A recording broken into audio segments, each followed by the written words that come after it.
আসসালামু আলাইকুম, শুভ সকাল। সবাই কি তাহরা ভালো আছেননি? আলহামদুলিল্লাহ, আমিও ভালো আছি। তো যাই হোক,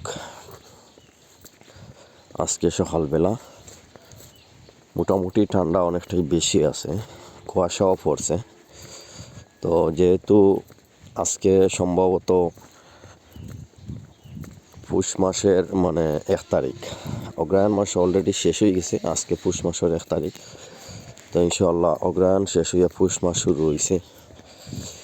মোটামুটি আসলে শীতটা কমার সম্ভাবনা আছিল, কিন্তু কমছে না। হয়তো মোটামুটি অনেকটাই শীত বাড়ের, কুয়াশাও কমছে। তো যাই হোক, ইনশাআল্লাহ সবাই সেফে থাকবা, কেয়ারফুল থাকবা যাতে ঠান্ডা না লাগে। কারণ ঠান্ডার সময় এখন, ঠান্ডা আস্তে আস্তে বাড়বো এবং কমবো। তো যাতে ঠান্ডা না লাগে সেদিকে